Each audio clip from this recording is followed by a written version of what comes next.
I want to talk about what's on your mind. I urge you to throw hard balls. It's more fun for me if you put a little speed on the pitches as they come in. You can ask about anything except last week's Texas A&M game. That's off limits. We have a couple of men here from SunTrust. I was just up at the Coke meeting, and I sit next to Jimmy Williams there, who ran SunTrust for many years, and he wanted to be sure that I wore this SunTrust shirt down here. I've tried to get sponsorship on the senior golf tour. I haven't had much luck, but now on the Bankers Tour, I'm doing a little bit better. And he says I get a percentage of the increase in deposits in Gainesville. So I'll go out for SunTrust, dear old SunTrust. I would like to talk for just 1 minute to the students about your future when you leave here, because you're going to learn a tremendous amount about investments, and you'll learn enough to do well. You've all got the IQ to do well. You've all got the initiative and energy to do well, or you wouldn't be here. And most of you will succeed in meeting your aspirations. But in determining whether you succeed, there's more to it than intellect and energy. And I'd like to talk for just a second about that. In fact, there was a fellow that Pete Kiewit in Omaha used to say that he looked for 3 things in hiring people. Look for integrity, intelligence, and energy. And he said if that person didn't have the first 2, that the latter 2 would kill him. Because if they don't have integrity, you want them dumb and lazy. You don't want them smart and energetic. And I'd really like to talk about that first one, because we know you've got the second 2. And to play along with me in a little game for just a second, in terms of thinking about that question. You've all been here, I guess almost all of your second-year MBAs, and you've gotten to know your classmates. And think for a moment that I granted you the right to buy 10% of one of your classmates for the rest of his or her lifetime. Now you can't pick one with a rich father; that doesn't count. I mean, you've got to pick somebody who's going to do it on their own merit. And I gave you an hour to think about it. Which one are you going to pick among all your classmates as for the one you want to own 10% of for the rest of their lifetime? Are you going to give them an IQ test? Pick the one with the highest IQ? I doubt it. Are you going to pick the one with the best grades? I doubt it. You're not even going to pick the most energetic one necessarily. You're the one that displays the most initiative. But you're going to start looking for qualitative factors in addition, because everybody's got enough brains there and enough energy. And I would say that if you thought about it for an hour and decided who you're going to place that bet on, you'd probably pick the one who you responded the best to, because the one that was going to have the leadership qualities, the one that was going to be able to get other people to carry out their interests. And that would be the person who was generous and honest and who gave credit to other people even for their own ideas, all kinds of qualities like that. And you could write down those qualities that you admire in this other person, whoever you admire most in the class. And then I would throw in a hooker. I would say, as part of owning 10% of this person, you had to agree to go short 10% of somebody else in the class. That's more fun, isn't it? And you think, well, now who do I want to go short of? And again, you wouldn't pick the person with the lowest IQ, you would start thinking about the person really who turned you off for one reason or another. I mean, they had various qualities, quite apart from their academic achievement, but they had various qualities. In the end, you shouldn't really want to be around them, and other people didn't want to be around them. And what were the qualities that lead to that? Well, there'd be a whole bunch of things, but it's the person who's egotistical, the person who's greedy, the person who's slightly dishonest, cuts corners, all of these qualities. And you could write those down on the right-hand side of the page. As you looked at those qualities on the left and right-hand side, there's one interesting thing about them. It's not the ability to throw a football 60 yards. It's not the ability to run the 100-yard dash in 9.3. It's not being the best-looking person in the class. They're all qualities that if you really want to have the ones on the left-hand side, you can have them. I mean, they're qualities of behavior, temperament, character that are achievable. They're not forbidden to anybody in this group. And if you look at the qualities on the right-hand side, the ones that you find turn you off in other people, there's not a quality there that you have to have. If you have it, you can get rid of it, and you can get rid of it a lot easier at your age than you can at my age, because most behavior is habitual, and they say the chains of habit are too light to be felt until they're too heavy to be broken. And there's no question about it. I see people with these self-destructive behavior patterns that my age or even 10 or 20 years younger, and they really are entrapped by them. They go around and they do things that turn off other people right and left, and they don't need to be that way, but by a certain point they get so they can hardly change it. But at your age, you can have any habits, any patterns of behavior that you wish. It's simply a question of which you decide, and why not decide the ones that, I mean, if you like, Ben Graham did this, and Ben Franklin did it before him, but Ben Graham in his low teens looked around and he looked at the people he admired, and he said, you know, I want to be admired, so why don't I just behave like them? And he found there was nothing impossible about behaving like them.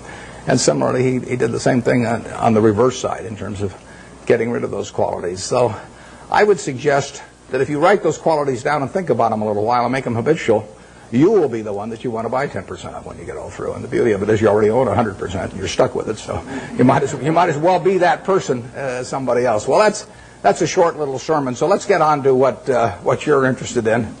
And like I say, you can go all over the lot. So I don't know exactly how we're going to handle this, but let's start with a hand here someplace or other. Where do we go with the first one? Yeah, right here. Your thoughts about Japan. My thoughts about Japan? I'm not a macro guy. Now I say to myself, Berkshire Hathaway can borrow money for 10 years at 1% in Japan now. 1%. And I say to myself, gee, I took Graham's class 45 years ago, and I've been working hard at this thing all my life. Maybe I can earn more than 1%, you know, if I really worked hard at it. 1% annually. It doesn't seem impossible, does it? So I wouldn't want to get involved in currency risk, so I'd have to do it in something that was yen denominated. So I have to be in Japanese real estate or a Japanese business or something of the sort, and all I have to do is beat 1%. And that's all the money's going to cost me, and I can get it for 10 years. So far, I haven't found anything. It's kind of interesting. The Japanese companies earn very low returns on equity, and they have a bunch of businesses that earn 4, 5, 6% on equity, and it's very hard to earn a lot as an investor when the business you're in doesn't earn very much money. Now some people do it. In fact, I've got a friend, Walter Schloss, who worked with Graham at the same time I did, and it was the first way I went at stocks, to buy stocks selling way below working capital, very cheap quantitative stocks. I call it the cigar butt approach to investing, is that you walk down the street and you look around for a cigar butt someplace, and finally you see one, and it's soggy and kind of repulsive, but there's one puff left in it. So you pick it up, and the puff is free. I mean, it's a cigar butt stock. I mean, you get one free puff out of it, and then you throw it away and you walk down the street and try and find another one. I mean, it's not elegant, but it works. You know, if you're looking for a free puff, it works. Those are low return businesses. But time is the friend of the wonderful business. It's the enemy of the lousy business. If you're in a lousy business for a long time, you're going to get a lousy result, even if you buy it cheap. If you're in a wonderful business for a long time, even if you pay a little too much going in, you're going to get a wonderful result if you stay in a long time. I find very few wonderful businesses in Japan at present now. They may change the culture in some way so that managements get more stockholder responsive over there and returns are higher. But at the present time, you'll find a very lot of low return businesses, and that was true even when the Japanese economy was booming. I mean, it's amazing. They had an incredible market without incredible companies.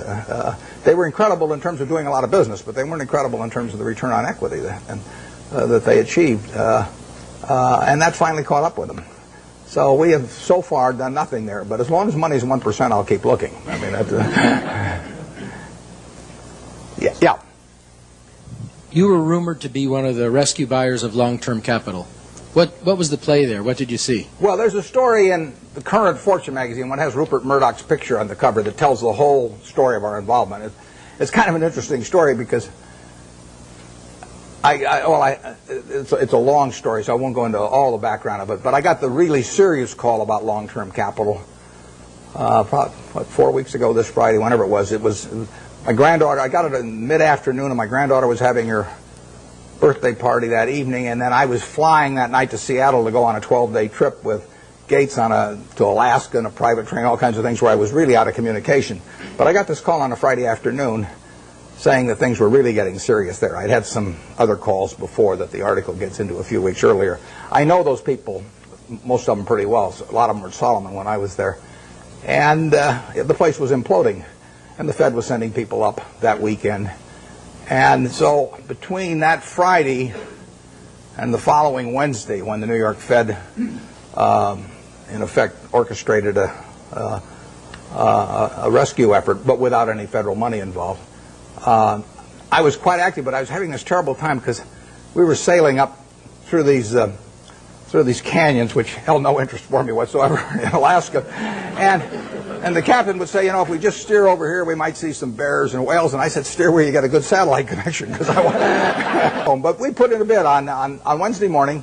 By then I was in Bozeman, Montana, and I talked to Bill McDonough, the head of the New York Fed, about 10 o'clock. They were having a meeting of the bankers at 10 o'clock that morning in New York, and I caught him. We actually delivered a message to him. He called me out there in Wyoming a little bit before 10 New York time, and we made a bid. It was because it was being done at a long distance and everything. It was really the outline of a bid, but in the end, it was a bid for $250 million, essentially for the net assets of. But we would have put in $3.75 billion on top of that, and it would have been $3 billion from Berkshire Hathaway, $700 million from AIG, and $300 million from Goldman Sachs, and we submitted that, but we put a very short time fuse on it, because when you're bidding on $100 billion worth of securities that are moving around, you don't want to leave a fixed price bid out there very long, plus we were worried about it getting shopped. In the end, the bankers made the deal, but it was an interesting period. The whole long-term capital management, and I hope most of you are familiar with it, but the whole story is really fascinating, because if you take John Meriwether and Eric Rosenfeld, Larry Hillenbrand, Greg Hawkins, Victor Agani, the two Nobel Prize winners, Merton and Scholes, if you take the 16 of them, they probably have as high an average IQ as any 16 people working together in one business in the country, including at Microsoft or wherever you want to name. So there's an incredible amount of intellect in that room. Now you combine that with the fact that those 16 had extensive experience in the field they were operating. I mean, this was not a bunch of guys who had made their money, selling men's clothing, and then all of a sudden went into the securities business or anything. They'd had in aggregate, the 16 had probably had 350 or 400 years of experience doing exactly what they were doing. And then you throw in the third factor, that most of them had virtually all of their very substantial net worths in the business. So they had their own money up, hundreds and hundreds of millions of dollars of their own money up, super high intellect, working in a field they knew, and essentially they went broke. And that to me is absolutely fascinating. I mean, if I ever write a book, it's going to be called Why Smart People Do Dumb Things. My partner says it should be autobiographical, but this might be an interesting illustration. And these are perfectly decent guys. I respect them, and they helped me out when I had problems with Solomon, and so they're not bad people at all. But to make money they didn't have and didn't need, they risked what they did have and did need. And that's foolish. That is just plain foolish. It doesn't make any difference what your IQ is. If you risk something that is important to you for something that is unimportant to you, it just does not make any sense. I don't care whether the odds are 100 to 1 that you succeed or 1,000 to 1 that you succeed. If you hand me a gun with 1,000 chambers, 1,000,000 chambers in it, and there's a bullet in one chamber, and you said, put it up your temple, how much do you want to be paid to pull it once? I'm not going to pull it. You can name any sum you want, but it doesn't do anything for me on the upside, and I think the downside's fairly clear. So I'm not interested in that kind of a game, and yet people do it financially and without thinking about it very much. There was a great book. It wasn't a great book. It was a great title. There was a lousy book written once with a great title by Walter Gutman. The title was You Only Have to Get Rich Once. Now, that seems pretty fundamental, doesn't it? What difference if you've got $100 million at the start of the year, and you're going to make 10% if you're unleveraged and 20% if you're leveraged 99 times out of 100? What difference does it make at the end of the year whether you've got 110 million or 120 million? It makes no difference at all. I mean, if you die at the end of the year, the guy that writes up the story may make a typo, and he may say 110 even if he had 120. So you've got nothing at all. It makes absolutely no difference. It makes no difference to your family. It makes no difference to anything. And yet the downside, particularly managing other people's money, is not only losing all your money, but it's disgrace and humiliation and facing friends whose money you've lost and everything. I just can't imagine an equation that makes sense for. And yet 16 guys with very high IQs who are very decent people entered into that game. And, you know, I think it's madness. And it's produced by an over-reliance, to some extent, on things. You know, those guys would tell me back when I was at Solomon, you know, that a 6 Sigma event wouldn't touch us, or a 7 Sigma event. But they were wrong. I mean, their history does not tell you the probabilities of future financial things happening. And they had a great reliance on mathematics, and they felt that the beta of the stock told you something about the risk of the stock. It doesn't tell you a damn thing about the risk of the stock, in my view. And Sigmas do not tell you about the risk of going broke, in my view, and maybe in their view now too. But I don't like to even use them as an example, because they are.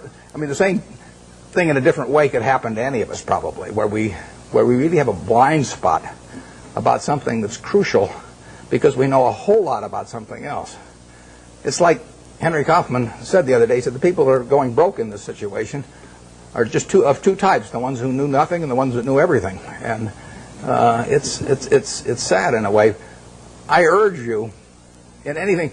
We never basically borrow money. I mean, we get float through our insurance business and to do things. But I never borrowed money. I never borrowed money when I had $10,000 basically, because what difference did it make? I was having fun as I went along, and it didn't make any difference whether I had $10,000 or $1 million or $10 million.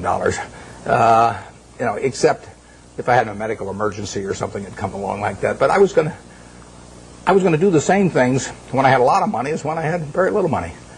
You know, if you think about the difference between me and you in terms of how we live, you know, we wear the same clothes basically. SunTrust gives me mine, but you.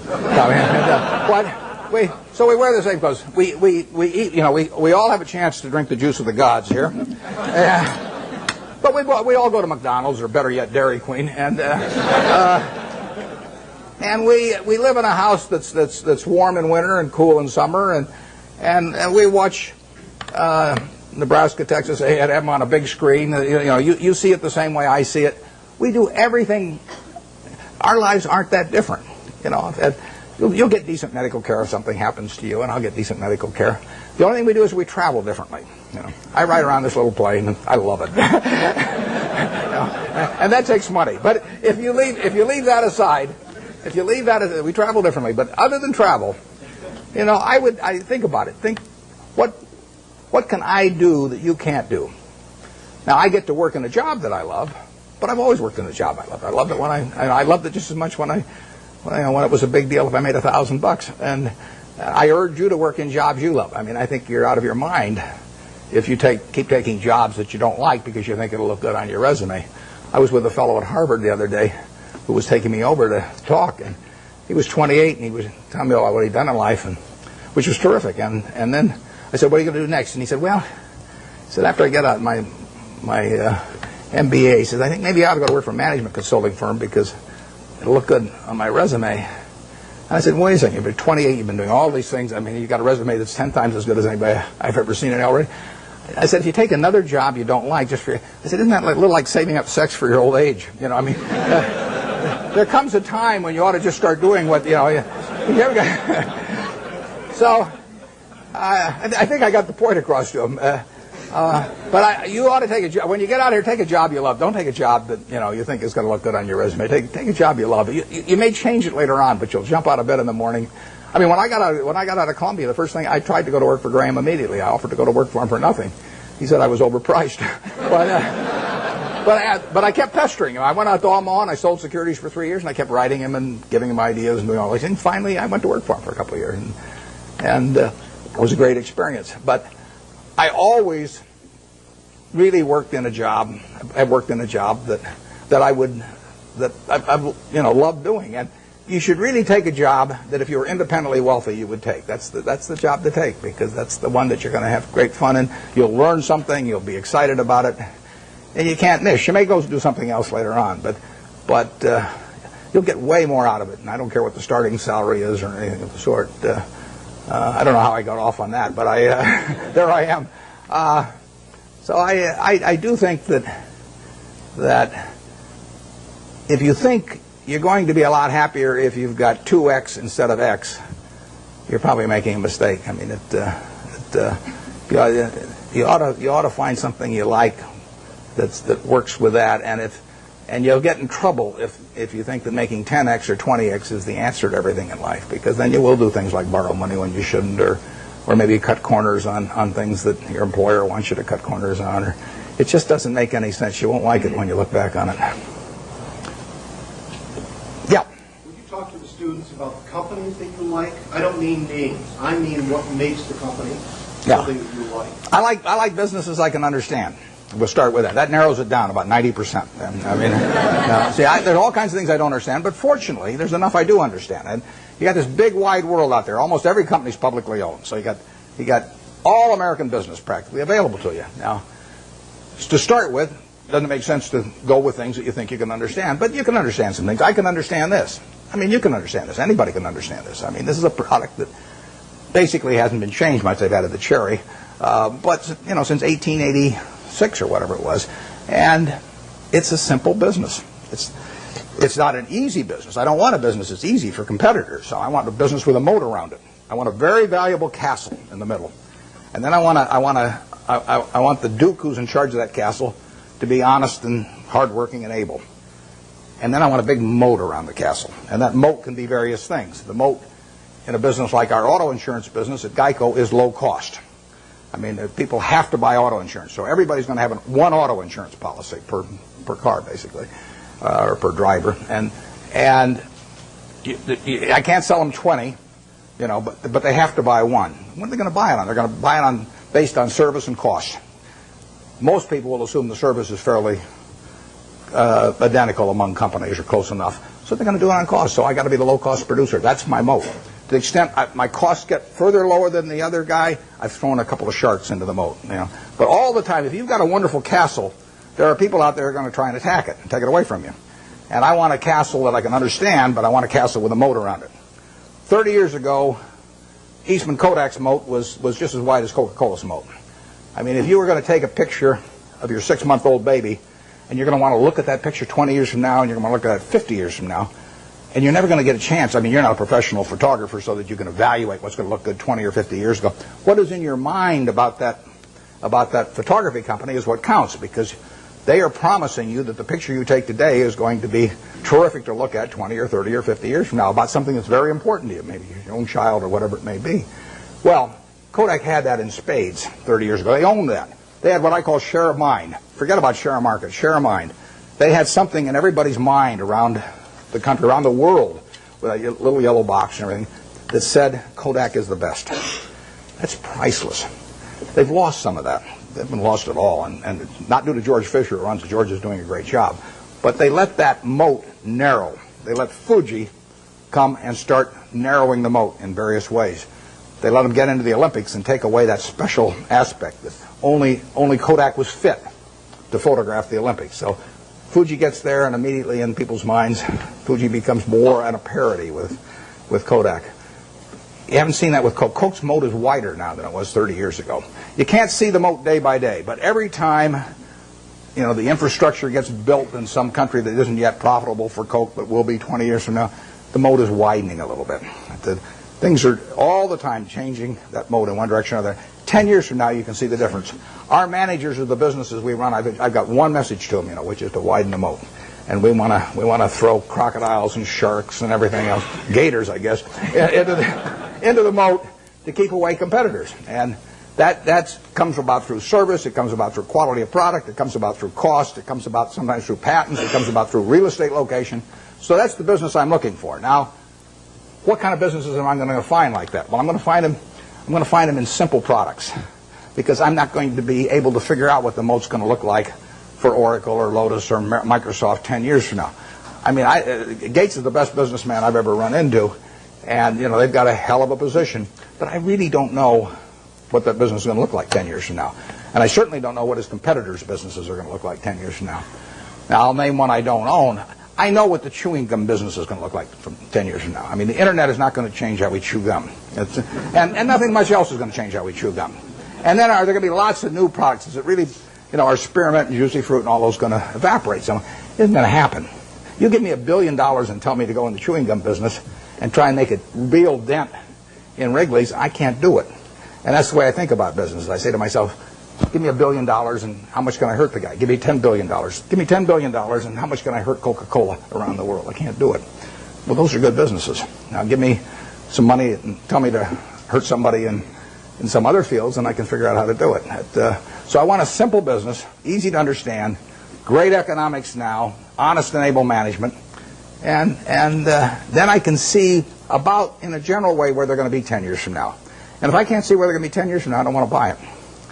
Basically, I don't want to buy any stock where if they close the New York Stock Exchange tomorrow for 5 years, I won't be happy owning it. I buy a farm, and I don't get a quote on it for 5 years, and I'm happy if the farm does okay. You know, I buy an apartment house, don't get a quote on it for 5 years, I'm happy if the apartment house produces the returns that I expect. But people buy a stock, and they look at the price the next morning, and they decide whether they're doing well or not doing well. It's crazy, because they're buying a piece of a business. That's what Graham, the most fundamental part of what he taught me. You know, you're not buying a stock, you're buying a part ownership in a business. You will do well if the business does well, and if you didn't pay a totally silly price. And that's what it's all about. And you ought to buy businesses you understand. Just like if you're buying farms, you ought to buy farms you understand. It's not complicated. Incidentally, in calling this Graham Buffett, I mean, it's just pure Graham. I was very fortunate because I picked up a book when I was 19. I got interest in stocks when I was about 6 or 7, and I bought my first stock when I was 11, but I was playing around with all this stuff. And I had charts and volume, and I'm making all kinds of technical calculations and everything. And then I picked up a little book, and it just said that you're not buying some little ticker symbol that bounces around every day. You're buying a part of a business. And as soon as I started thinking about it that way, everything else followed. Very simple. So we buy businesses we think we can understand. There's no one here that can't understand the Coca-Cola company. I would say there's no one here that can understand some new internet company. And I said at the annual meeting this year that if I were teaching a class in business school, on the final exam, I would pass out the information on an internet company and ask each student to value it. And anybody that gave me an answer, I'd flunk. I don't know how to do it. But people do it every day. I mean, it's more exciting. I mean, if you look at it like going to the races or something, you know, that's a different thing. But if you're investing, I mean, investing is putting out money to be sure of getting more money back later, you know, at an appropriate rate. And to do that, you have to understand what you're doing it in. I mean, you have to understand the business. And you can understand some businesses, but not all businesses. Yep. Warren, so you covered half of it, which is trying to understand a business and buying a business, but you also alluded to getting a return on the amount of capital you invest in the business as an investor.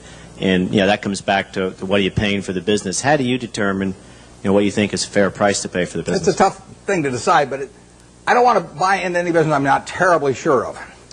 So if I'm terribly sure of it, it probably isn't going to offer incredible returns. I mean, why should something that is essentially a cinch to do well offer you 40% a year or something like that? So we don't have huge returns in mind, but we do have in mind never losing anything. And I mean, we bought See's Candy in 1972. See's Candy was then selling 16 million pounds of candy at $1.95 a pound, and it was making 2 bits a pound or $4 million pre-tax. We paid $25 million for it. Took no capital to speak of. When we looked at that business, basically my partner Charlie and I really decided whether there was a little untapped pricing power there. In other words, whether that $1.95 box of candy could just as easily sell for $2 or $2.25. If it could sell for $2.25, another 30 cents a pound was $4.8 million on 16 million pounds, which on a $25 million purchase price was fine. We didn't do any, you know, we've never hired a consultant in our lives. Our idea of consulting is go out and buy a box of candy, you know, and eat it. But what we did know was that they had share of mind in California. I mean, there was something special. Every person in California had something in their mind about See's Candy, and overwhelmingly was favorable. They had taken a box, you know, Valentine's Day and given it to some girl, and she'd kissed him. If she'd slapped him, you know, we'd have no business. But as long as she kisses him, you know, that's what we want in their mind. See's Candy getting kissed. And if we can get that in the minds of people, we can raise prices. And I bought that I bought it in 1972. We've raised every year. I raise the price on December 26th. I raise it the day after Christmas, so that everybody, because we sell a lot at Christmas. In fact, we'll make $60 million this year. We'll sell 30 million pounds, make $2 a pound. Same business, same formulas, same everything. $60 million still doesn't take any capital, and we'll make more money 10 years from now. But of that $60 million, we make about $55 million in the 3 weeks before Christmas. And our company song is "What a Friend We Have in Jesus." I mean, it is. It is a good business. But the important thing about that business is that, think about it a little. Most people don't buy boxed chocolates to consume themselves. They buy them as gifts. You know, somebody's birthday. More likely it's a holiday. Valentine's Day is the single biggest day of the year. Christmas is the biggest season by far. But women buy for Christmas, and they plan ahead and buy over a 2 or 3 week period. Men buy on Valentine's Day. They're driving home. We run ads on the radio, you know, guilt, guilt, guilt, guilt. You know, the guys are veering off the freeway right and left. And they won't dare go home without a box of candy when we get through with them on our radio ads. So that Valentine's Day is the biggest day. But can you imagine going home on Valentine's Day, and our See's candy is now $11 a pound, thanks to my brilliance. And and let's say there's candy available at $6 a pound. But do you really want to walk in on Valentine's Day and hand, your wife's got all these favorable images of the See's candy over the years, and she sees you, and that's the way she thinks of you during the rest of the year when you really behave kind of badly. And you walk in and say, honey, this year I took the low bid, and then hand her a box of candy. I mean, it just isn't going to work. So, in a sense, there's untapped price. It's not price dependent, basically. Think of Disney. I mean, Disney is selling, we'll say, home videos for, I don't know what, $16.95, $18.95, or whatever. All over the world, people, and we'll say particularly mothers in this case, have something in their mind about Disney. I mean, every person in this room, when you say Disney, has something in their mind about it. If I say Universal Pictures, you don't have anything in your mind. You know, if I say 20th Century Fox, you don't have anything special in your mind. If I say Disney, you've got something in your mind. And that's true around the world. Now, picture yourself with a couple of young kids, you know, who you want to put away for a couple hours every day so you get a little peace of mind. And you know if you get them one video, they'll watch it 20 times. So you go to the video store or wherever you buy the video. Are you going to sit there and premiere, 10 different videos and watch them each for an hour and a half to decide which one your kid should watch? No. I mean, let's say there's one there for $16.95 and the Disney's there for $17.95. You know if you take the Disney video, you're going to be okay. So you buy it. And you don't have to make a quality decision on something that you don't want to spend the time to do. And so you can get a little bit more money if you're Disney, and you'll sell a lot more videos. Makes it a wonderful business. Makes it very tough for the other guy. How would you try to create a brand? DreamWorks is trying, but how would you try to create a brand that competes with Disney around the world and to replace the concept that people have in their minds about Disney with something that says Universal Pictures? So that the mother's going to walk in and pick out a Universal Pictures video in preference to a Disney. It's not going to happen. Coca-Cola is associated with people being happy around the world. We're every place they're happy. We're at Disney World or Disneyland. We're at the World Cup. We'll be at the Olympics. We're every place where people are happy. Happiness and Coke go together. Now, you give me, I don't care how much money, and tell me that I'm going to do that with RC Cola around the world and have 5 billion people that have a favorable image in their mind about RC Cola. It can't get done. And you can fool around with you can do anything you want to do. You can have price discounts on weekends and everything, but you're not going to touch it.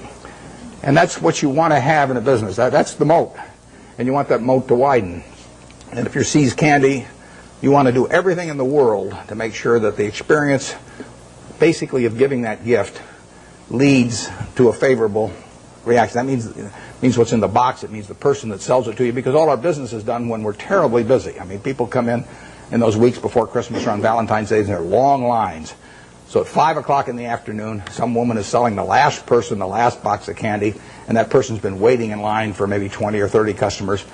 And if the salesperson smiles at that last customer, our moat is widened. And if she snarls at him, our moat is narrowed. We can't see it. It's going on every day. But that's the key to it. I mean, it's a total part of the product delivery is having everything associated with it, say, See's Candy, and something pleasant happening. And that's what business is all about. Yep. When purchasing a company, how much qualitative analysis do you do versus quantitative analysis? And have you ever bought a company where the numbers told you not to? Those are the best buys. The question is whether have I ever bought a company where the numbers told me not to, and how much is qualitative and how much is quantitative. The best buys have been when the numbers almost tell you not to. I mean, because then you feel so strongly about the product, and not just the fact that you're getting a used cigar butt cheap, that it's compelling. I mean, I owned a windmill company at one time, so windmills are cigar butts, believe me. I bought it very cheap. I bought it at a third of working capital, and we made money out of it. But there's no repetitive money to be earned. I mean, there's a one-time profit in something like that, and it's just not it's not the thing to be doing. I went through that phase. I mean, I bought streetcar companies and all kinds of things. But in terms of the qualitative, I probably understand the qualitative the moment I get the phone call. I mean, almost every business we've bought has taken 5 or 10 minutes, I mean, in terms of analysis. And we bought 2 businesses this year. General Re is, $18 billion or some deal. I've never been to their home office. I hope it's there. There could be just a few guys, and they say, well, what numbers shall we send Buffett this month? I can see him coming in once a month and saying, well, we'll just tell him we've got $20 billion in the bank this month instead of $18 billion or something. But I've never been there. And before, I bought Executive Jet, which is fractional ownership of jets. And before I bought it, I'd never been there. I bought my family a quarter interest in the program 3 years earlier, and I'd seen the service and seen it develop well. And I got the numbers, but if you don't know enough to know about the business instantly, you won't know enough in a month or 2 months. I mean, you have to have sort of the background of understanding and knowing what you do understand and don't understand. And that is the key. It's defining what I call your circle of competence. And everybody's got a different circle of competence. The important thing is not how big the circle is. The important thing is staying inside the circle. And if that circle has only got 30 companies in it out of thousands on the big board, as long as you know which 30 they are, you're okay. And you should know those businesses well enough so that you don't need to do lots of work. Now, I did a lot of work in the earlier years just in getting familiar with businesses. And the way I would do that is I would go out and use what Phil Fisher called the scuttlebutt approach. I'd go out, I'd talk to customers, I'd talk to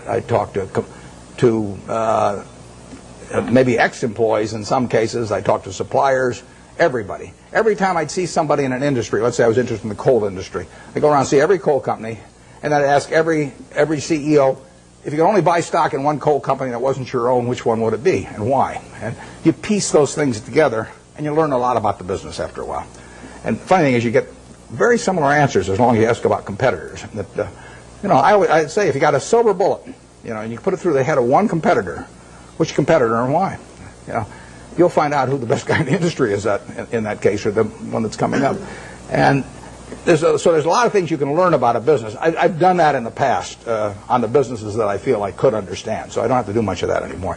It's a nice thing about investing is you don't have to learn anything very new. I mean, you can do it if you want to, but if you learned about Wrigley's chewing gum 40 years ago, you still understand Wrigley's chewing gum. There's not a lot of great insights to get or anything of the sort as you go along. So you do get a database in your head. I had a guy, Frank Rooney, who ran Melville for many years. His father-in-law died, owned a company called H.H. Brown, a shoe company.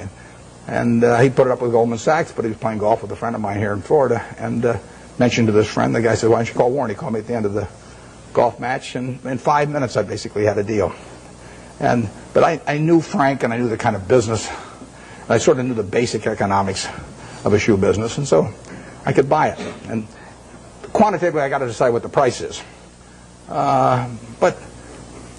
That's either yes or no. I mean, I don't fool around a lot with negotiations. So if they name a price that makes sense to me, I buy it. And if they don't, I was happy the day before, so I'll be happy the day after without owning it. Yeah. Drop in expectations in terms of future earnings and fourth-quarter earnings. And in light of the fact that Coke has a lot of their profits coming in from outside the United States, how do you think the Asian crisis, so to speak, is going to affect Coke, and for that matter, the US economy in general? The question is about the Asian crisis and how it affects a company like Coke that recently announced that the earnings, actually they just announced their third-quarter earnings, but a few weeks ago they tipped people off that they were going to be lower in the fourth quarter and so on. Well, basically I love it, but because the market for Coca-Cola products is going to grow far faster over the next 20 years internationally than it will in the United States. It'll grow in the United States on a per capita basis, but it's going to grow faster elsewhere.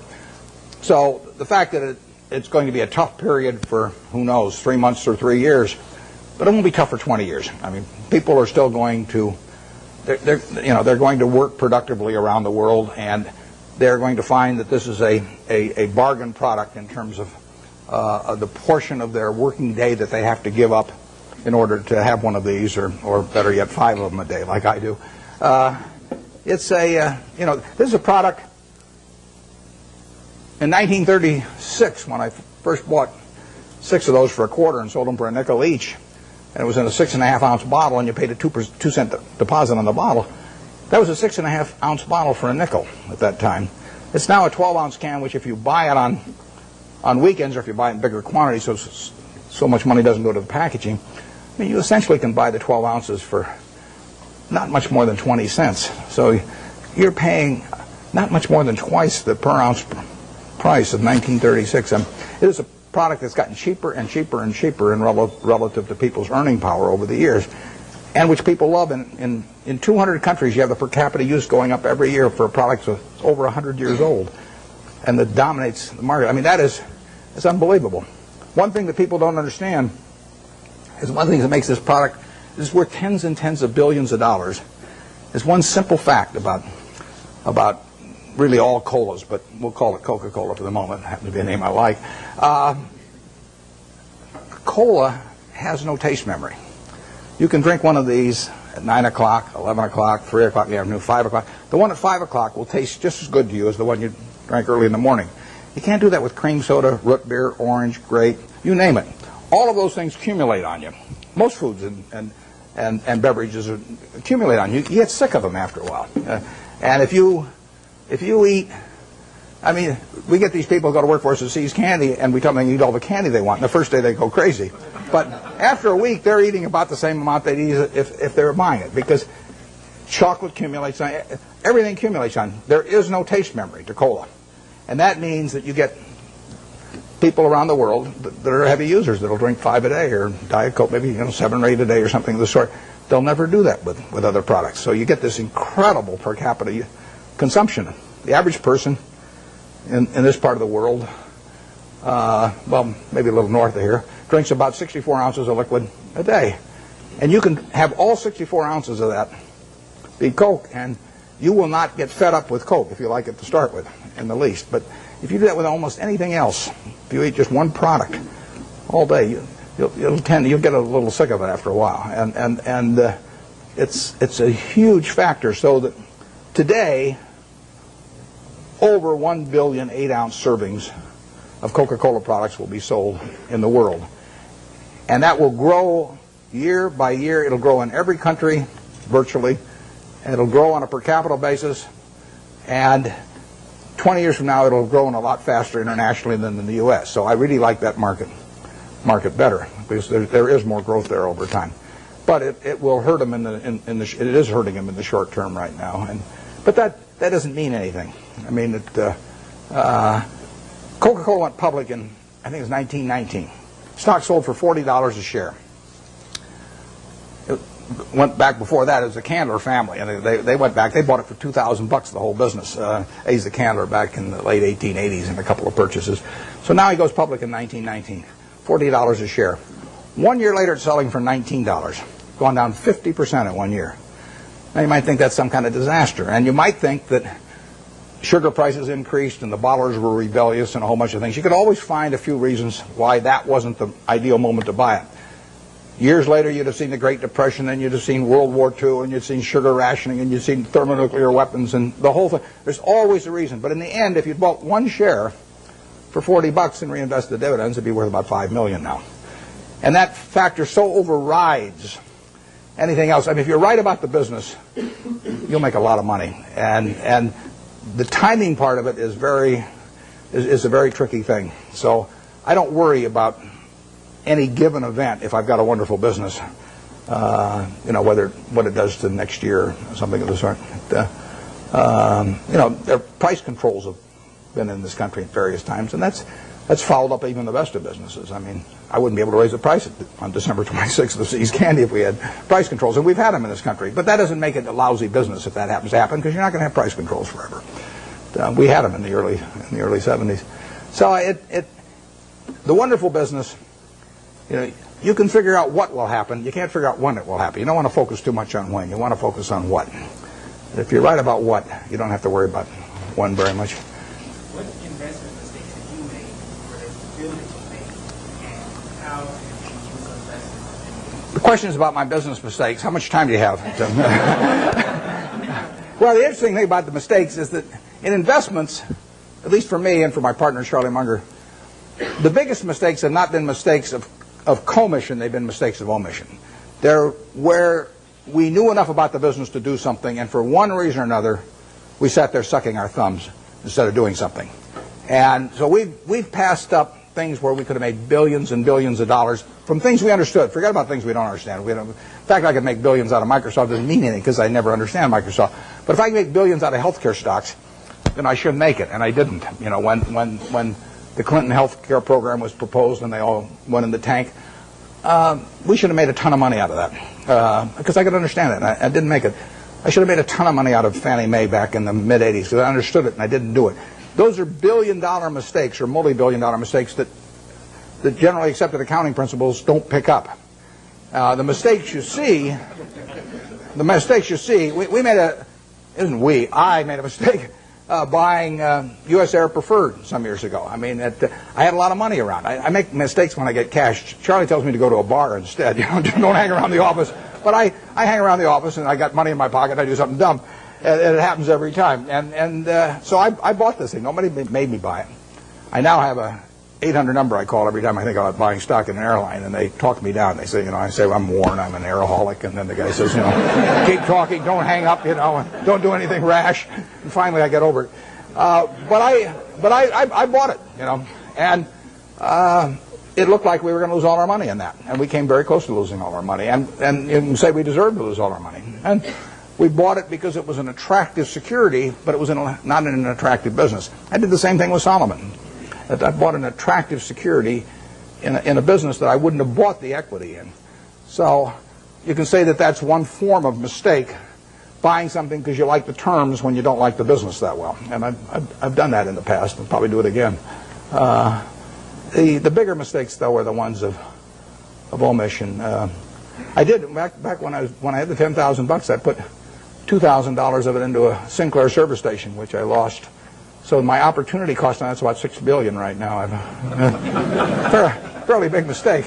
Yeah, it makes me feel good when Berkshire goes down then because the cost of my Sinclair station goes down too. My 20% opportunity cost. But I will say this: you talk about learning from mistakes. I really believe it's better to learn from other people's mistakes as much as possible. But we don't spend any time looking back at Berkshire. I've got a partner, Charlie Munger. We've been pals for 40 years. We've never had an argument. We disagree on things a lot, but we don't have arguments about it, and we never look back. We just figure there's so much to look forward to that there's just no sense thinking about what we might have. It just doesn't make any difference. I mean, you can only live life forward, and you can learn something perhaps from the mistakes, but the big thing to do is stick with the businesses you understand. And so if there's a generic mistake of getting outside of your circle of competence and buying something because somebody tips you on it or something of the sort in an area you don't know anything about, I mean, you should learn something from that, which is that you stay with what you can figure out yourself.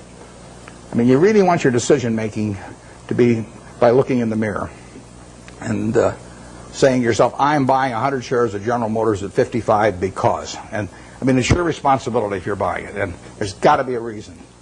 And if you can't state the reason, you shouldn't buy it. If it's because somebody told you about it at a cocktail party, not good enough. I mean, it's got to be something. It can't be because the volume, the chart looks good on it or anything like that. It's got to be a reason you'd buy the business, and we stick to pretty carefully. That's one of the things Ben Graham taught me.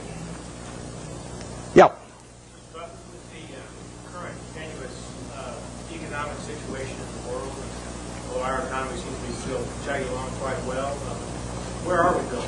What's going to happen with interest rates? The question about what's going to happen to interest rates or where we go in the world. I don't think about the macro stuff. I just what you really want to do in investments is figure out what's important and knowable. If it's unimportant or unknowable, you forget about it. What you talk about is important, but in my view, it's not knowable. Understanding Coca-Cola is knowable, or Wrigley, or Eastman Kodak, or anything. I mean, you can understand those businesses. That's knowable. And whether it turns out to be important depends on where your valuation leads you and the current price and all of that. But we have never either bought a business or not bought a business because of any macro feeling of any kind. We don't read things about predictions about interest rates or business or anything like that because it doesn't make any difference. I mean, let's say in 1972 when we bought See's Candy, I think maybe Nixon put on the price controls a little bit later. Let's say we'd seen that, but so what? We'd have missed a chance to buy something for $25 million that's earning $60 million pre-tax now. I mean, we don't want to pass up the chance to do something intelligent because of some prediction about something that we're no good at anyway. So we just don't read or listen to or do anything in relation to macro factors at all. Zero. And the typical investment counseling organization goes out and they bring out their economists, they trot them out, and he gives you this big macro picture, and then they start working from there on down. In our view, that's nonsense. And if Alan Greenspan was on one side of me and Bob Rubin on the other side, they were both whispering in my ear exactly what they're going to do the next 12 months. It wouldn't make any difference to me in what I pay for executive jet or general reinsurance or anything else I do.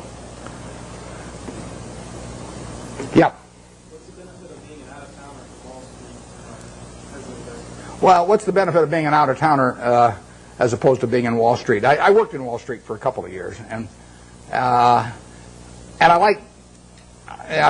I've got my best friends actually, and I'm on both coasts, and I like seeing them, and I get ideas when I go there. But the best way to think about investments is to be in a room with no one else and just think. And if that doesn't work, nothing else is going to work. And the disadvantage of being in any kind of a market-type environment, and Wall Street would be the extreme, is that you get overstimulated. You think you have to do something every day. I mean, the Candler family paid $2,000 for this company, and you don't have to do much else if you pick one of those. And the trick then is not to do anything else, even not to sell it in 1919, which the family did later on. So what you're looking for is some way to get one good idea a year, and then write it to its full potential. And that's very hard to do in an environment where people are shouting prices back and forth every 5 minutes and shoving reports under your nose and all that. Because Wall Street makes its money on activity. You make your money on inactivity. I mean, if everybody in this room trades their portfolio around every day with every other person, you're all going to end up broke, and the intermediary is going to end up with all the money. On the other hand, if you all own stock in a group of average businesses and just sit here for the next 50 years, you'll end up with a fair amount of money, and your broker will be broke.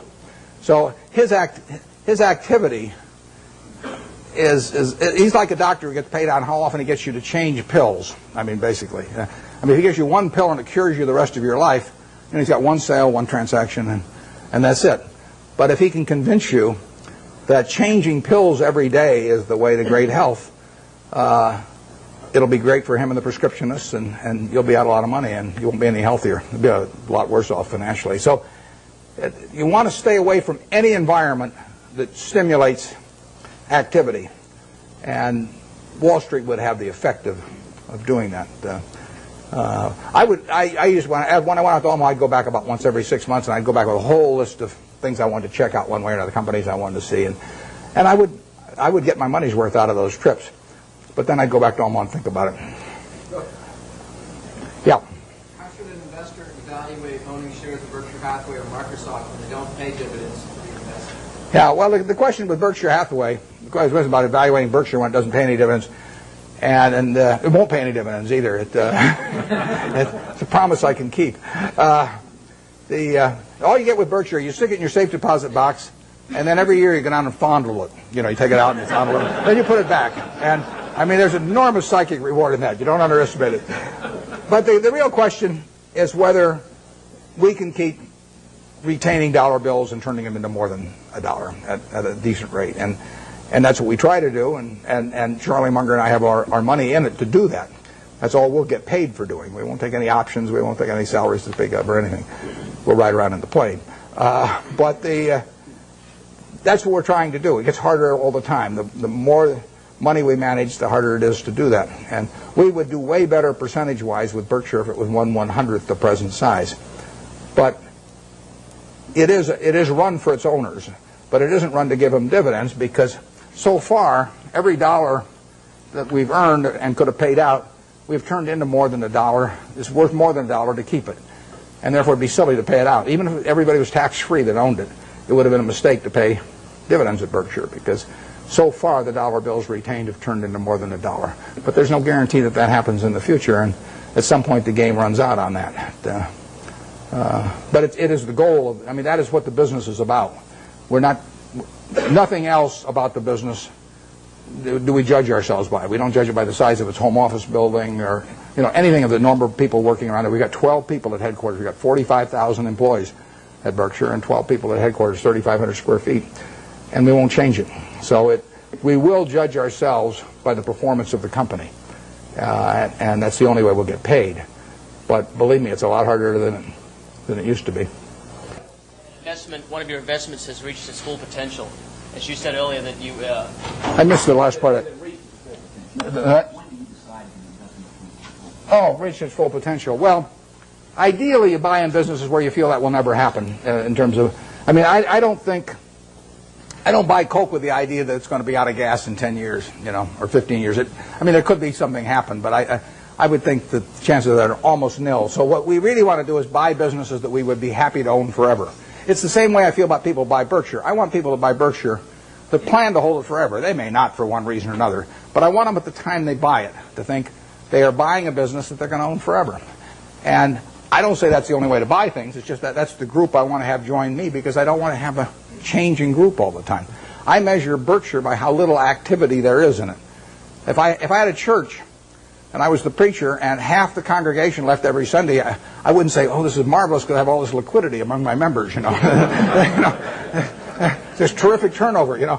I would rather get a church where all the seats are filled, every Sunday by the same people. Well, that's the way we look at the businesses we buy. We want to buy something that we're really happy to own virtually forever, and we can't find a lot of those.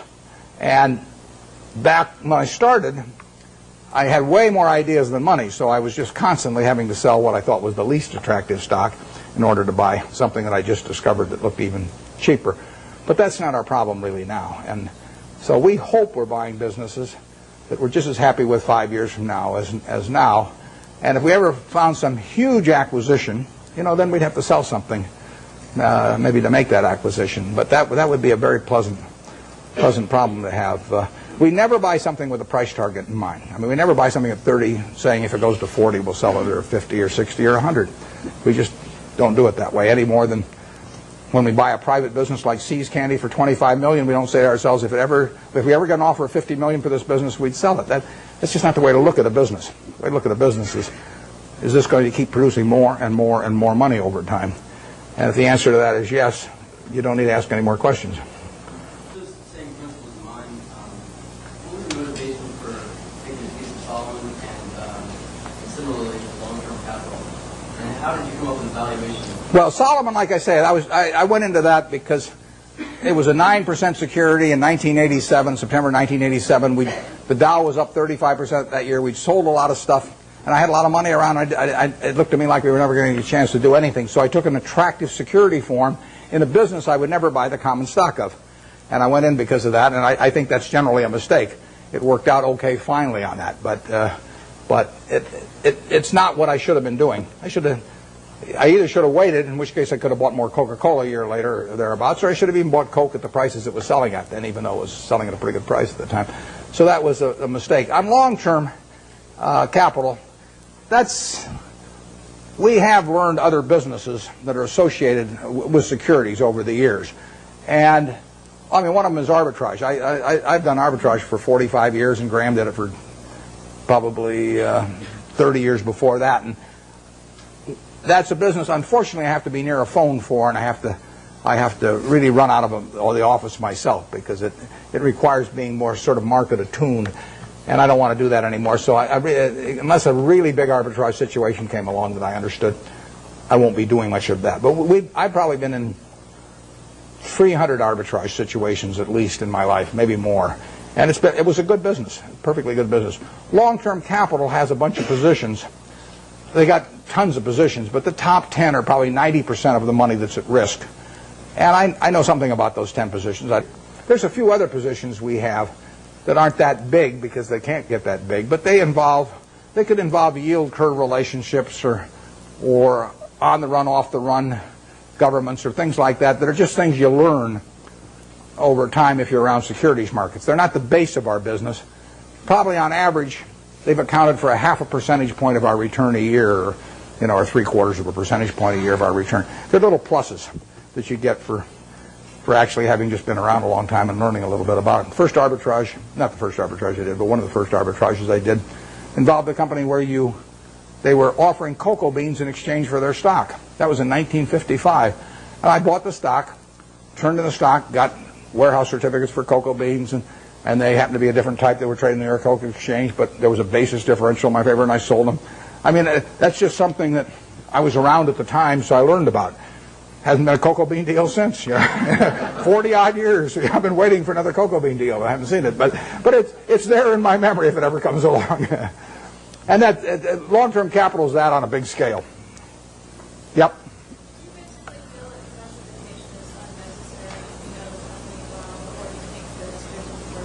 The question is about diversification, and I've got a dual answer to that. If you are not a professional investor, if your goal is not to manage money in such a way as to get a significantly better return than the world, then I believe in extreme diversification. I mean, so I believe 98 or 99%, maybe more than 99% of people who invest should extensively diversify and not trade. So that leads them to an index fund type of decision with very low costs.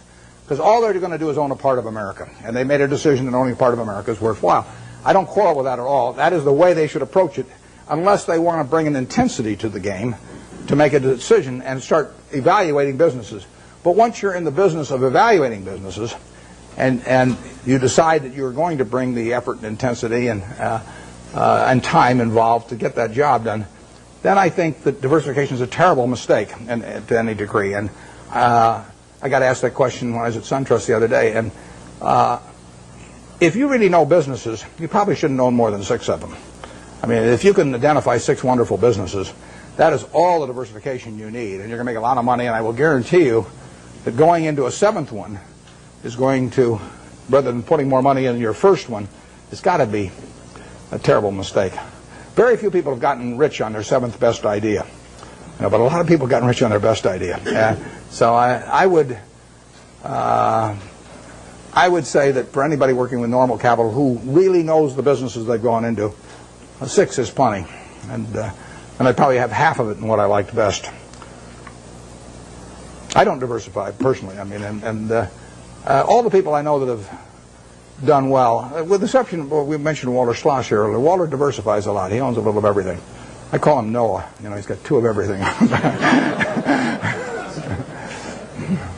Yeah. How do you differentiate the Coca-Colas of the world from the Procter & Gamble's of the world? Well, Procter & Gamble's a very, very good business. Strong distribution capabilities, lots of brand names and everything. But if you ask me, if I were going to go away for 20 years, to put all my family's net worth in one business, would I rather have Procter & Gamble or Coke? Actually, Procter & Gamble's a little more, it'd be more diversified among product line, but I would feel sure of Coke than Procter & Gamble. I wouldn't be unhappy if somebody told me I had to own Procter & Gamble during that 20-year period. I mean, that would be in my top 5% because they are not going to get killed. But I would feel better about the unit growth and the pricing power of a Coke over 20 or 30 years than I would about a Procter & Gamble. Right now, the pricing power might be tough, but you think of a billion servings a day, an extra penny, $10 million a day. We own 8% of it. That's $800,000 a day for Berkshire Hathaway. You get another penny out of the stuff. Doesn't seem impossible, does it? I mean, it's worth another penny. It doesn't. Right now, it'd be a mistake to try and get it in most markets. But over time, Coke will make more per serving than it does now. 20 years from now, I'll guarantee it'll make more per serving. They'll be selling a whole lot more servings. I don't know how many. I don't know how much more, but I know that. P&G's main products, I don't think they have the kind of dominance. And they don't have the kind of unit growth, but they're good businesses. I would not be unhappy if you told me that I had to put my family's net worth in P&G and that was the only stock I could own. I would, I might prefer some other names, but there aren't 100 other names I would prefer. Yeah. On that same line about McDonald's, should we go away 20 years from that? McDonald's. The question is about McDonald's and going away for 20 years. McDonald's has got a lot of things going for it, and particularly abroad again. I mean, their position abroad in many countries is stronger relatively than here. It's a tougher business over time.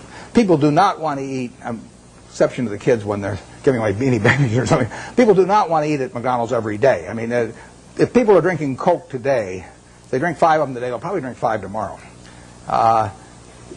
The fast food business is tougher than that. But if you had to pick one hand to have in the fast food business, which is going to be a huge business worldwide, you'd pick McDonald's. I mean, it has the strongest position.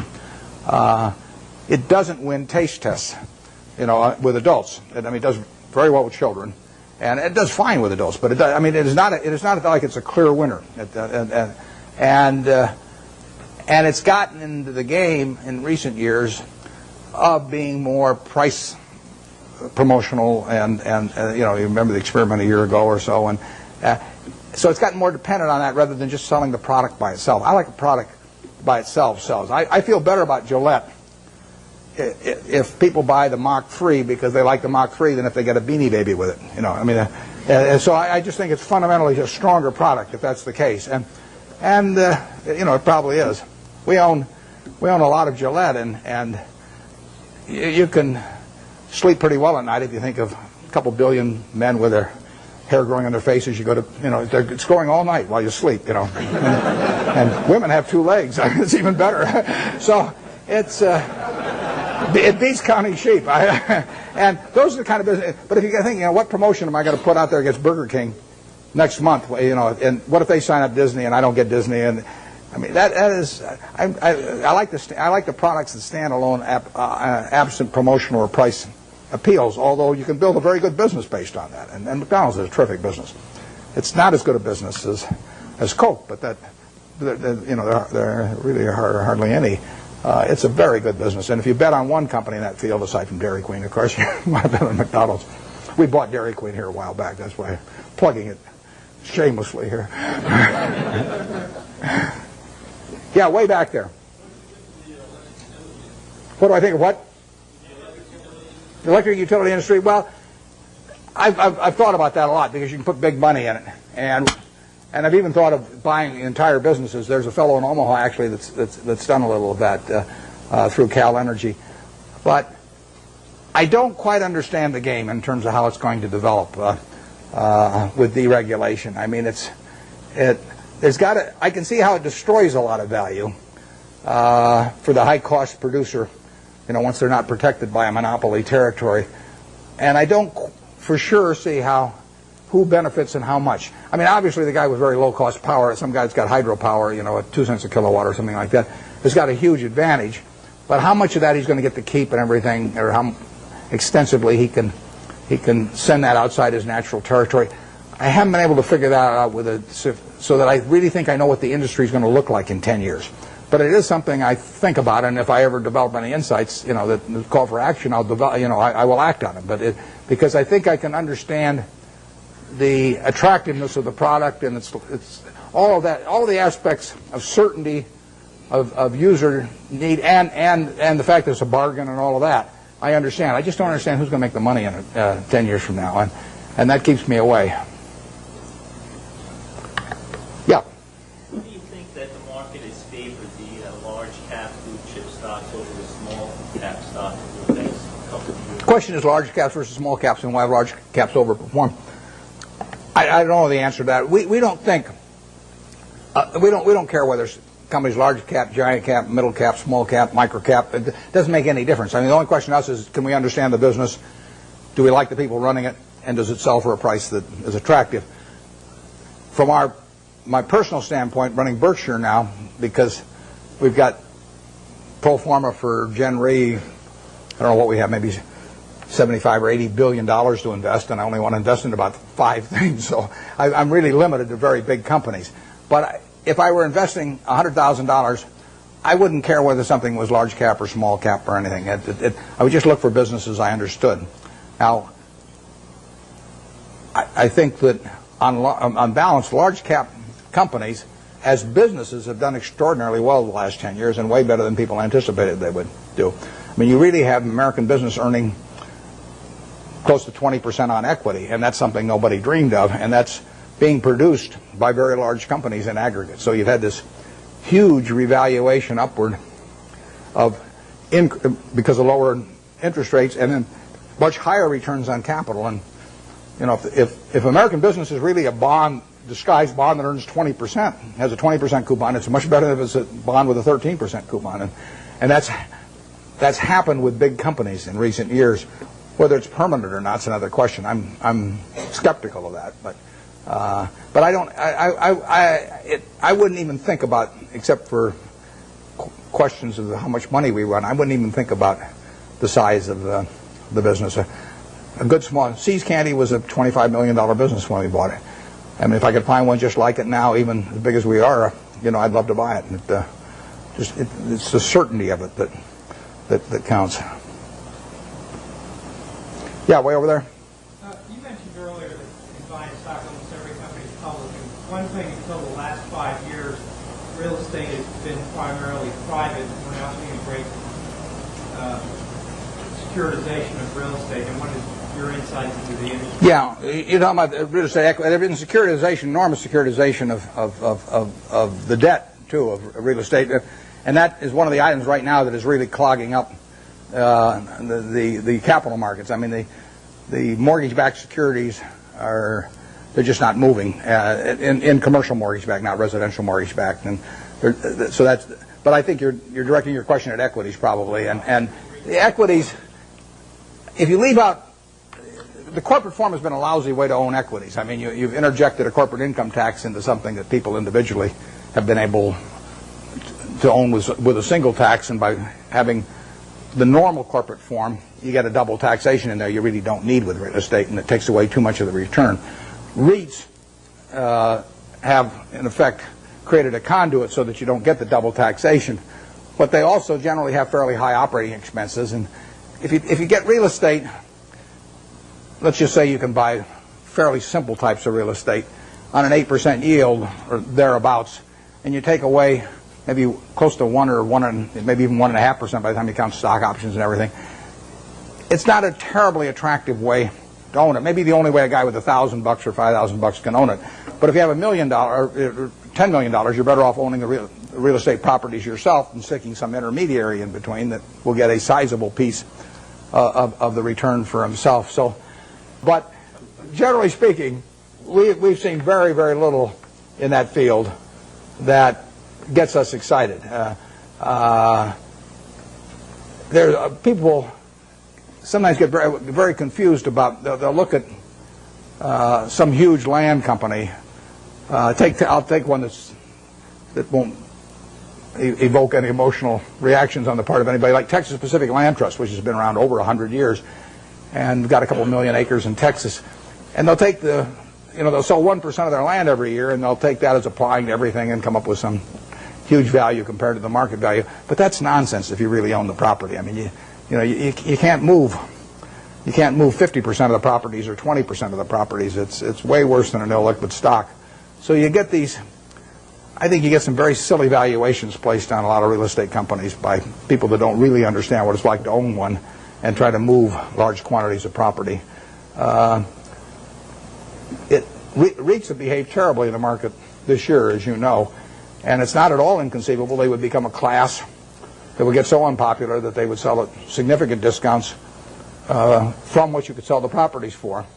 And they could get interesting as a class then, and then the question is whether the management would fight you in that process, because they would be giving up their income stream for managing things, and their interests might run counter to the shareholders on that. I've always wondered about the REITs that say, our assets are so wonderful and they're so cheap, and then they go out and sell stock. I mean, there's a contradiction in that. If they say our stock at 28 is very cheap, and then they sell a lot of stock at 28 less an underwriting commission, it doesn't. There's a disconnect there, and so. But it's a field we look at. I mean, Charlie and I can understand real estate, and we would be open for very big transactions periodically. And if there was a long-term capital management situation and translated to real estate, we would be open to that. The trouble is, so many other people would be too, that it would be unlikely to go at a price that would really get us excited. Way back there.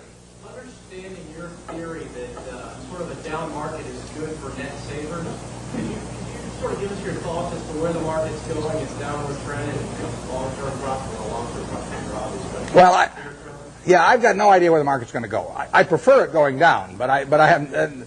My preferences have nothing to do with it. The market knows nothing about my feelings. That's one of the first things you have to learn with a stock. You buy 100 shares of General Motors. Now, all of a sudden, you have this feeling about General Motors. I mean, if it goes down, you may be mad at it. You may say, well, if it just go up to what I paid for it, my life will be wonderful again. Or if it goes up, you may say how smart you were and how you and General Motors have this love affair and everything. You've got all these feelings. Stock doesn't know you own it. Stock just sits there. It doesn't care what you paid. It doesn't care that you owned it or anything. So any feeling I have about the market is not reciprocated. I mean, it is the ultimate. Yeah, it is very cold shoulder we're talking about here. And anybody that is going to be a net saver, practically everybody in this room is more likely to be a net buyer of stocks over the next 10 years than they are a net seller. So every one of you should prefer lower prices. I mean, if you're going to be a net eater of hamburger in the next 10 years, you want hamburger to go down unless you're a cattle producer. And if you're going to be a buyer of Coca-Cola and you don't own Coke stock, you hope the price of Coke goes down. I mean, you're looking for it to be on sale this weekend at your supermarket. You want it to be down on the weekends, not up on the weekends when you're going to attend the supermarket. Your stock exchange is a big supermarket of companies. And you're going to be buying stocks. What do you want to have happen? You want those stocks to go down, way down. And, you will make better buys then. And later on, 20 years from now, 30 years from now, when you're in a period when you're dis-saving or when your heirs dis-save for you after you're gone, I mean, then you may care about higher prices. But I find people, that was one of the, there's a chapter 8 in Ben Graham's Intelligent Investor about the attitude towards stock market fluctuations. And that and the chapter 20 on the margin of safety are the two most important essays ever written on investing as far as I'm concerned. Because when I read chapter 8, when I was 19, I figured, I just figured out what I just said, but it's obvious. I didn't figure it out myself, though. It was explained to me. I'd probably gone another 100 years if I had read it. Still thought it was good when my stocks were going up. No, we want things to go down, but I have no idea what the stock market's going to do. I never do. I never will. It's not something that I think about at all. When it goes down, I look harder at what I might buy that day. Because I know there's more likely to be some merchandise there that I can use my money effectively in. Okay, Warren, we'll take one more question from the audience. Okay, I'll let you pick who gets it then. You can be the guy.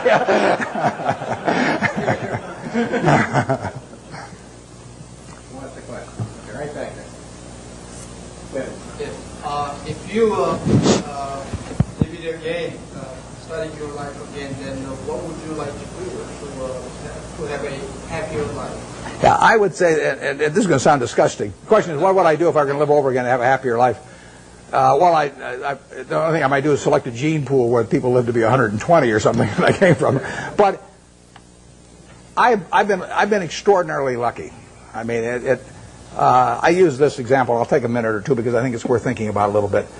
Let's just assume that it was 24 hours before you were born, and a genie came to you, and he said, Herb, you look very promising, and I've got a big problem. I've got to design the world in which you're going to live. And he said, I've decided to hell with it. It's too tough. You design it. So you've got 24 hours. You figure out what the social rules should be, the economic rules, the governmental rules, and you're going to live under those, and your kids are going to live under them, and their kids are going to live under. And you say, I can design anything? And Genie says, yeah, you can do it. And you say, well, there must be a catch. He says, well, there is a catch. You don't know whether you're going to be born black or white, rich or poor, male or female, infirm or able-bodied, bright or retarded. All you know is you're going to take one ball out of a barrel that's got 5.8 billion. You're going to participate in what I call the ovarian lottery. You're going to get one ball out of there. And that is the most important thing that's ever going to happen to you in your life, because that is going to control whether you're born here or in Afghanistan, or whether you're born with an IQ of 130 or an IQ of 70. It's going to determine a whole lot.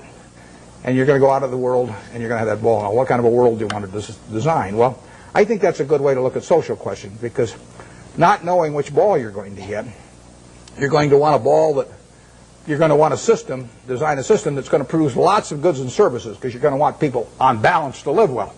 And you're going to want it that produces more and more, so your kids live better than you do and your grandchildren live better than the kids. But you're also going to want a system that, if it does produce lots of goods and services, does not leave behind a person that accidentally got the wrong ball and is not well wired for this particular system. See, I'm ideally wired for the system I fell into here. I mean, I came out and I got something that enables me to allocate capital. You know, nothing so wonderful about that. If all of us were stranded on a desert island we all landed there. We're never going to get off of it. The most valuable person would be the one that could raise the most rice, over time. And I could say, well, I can allocate capital. How about paying Neil? And you wouldn't get very excited about that. So I am in the right place. I mean, Gates says if I'd been born, a few million years ago, I'd been some animal's lunch. He says you can't run very fast, you can't climb trees, you can't do anything. You've just been chewed up in the first day. So he says you're lucky you were born today, and I am. But the question, getting back, one question you can ask yourself, incidentally, is here is this barrel with 5.8 billion balls. Everybody in the world, if you could put your ball back, and then they took out at random 100 other balls, and you had to pick one of those, would you put your ball back in? Now, those 100 balls that you're going to get out, roughly 5 of them will be American. So there's 95 versus 5. So you're only going to have 5 balls. If you want to be in this country, you're only going to have 5 balls now left. Half of them are going to be women, half of them are going to be men. I'll let you all decide how you vote on that one. Half of them are going to be below average intelligence, half are going to be above. I mean, do you want to put your ball back? Most of you, I think, will not want to put that ball back to get 100. So what you're saying is, I'm in the luckiest 1% of the world right now, sitting in this room, top 1% of the world. Well, that's the way I feel. I mean, I've been lucky to be born where I was, because it was 50-1 against me in the United States when I was born. Lucky with parents, lucky with all kinds of things, and then lucky to be wired in a way that in a market economy pays off like crazy for me. Doesn't pay off for somebody who's absolutely as good a citizen as I am, leading Boy Scout troops, teaching Sunday school, whatever, raising fine families, but it just doesn't happen to be wired in the same way I am. So I've been extremely lucky, so I would like to be lucky again. And if I'm lucky, then the way to do it is to play out that game and do something you enjoy, all your life, and be associated with people you like. I only work with people I like. I don't.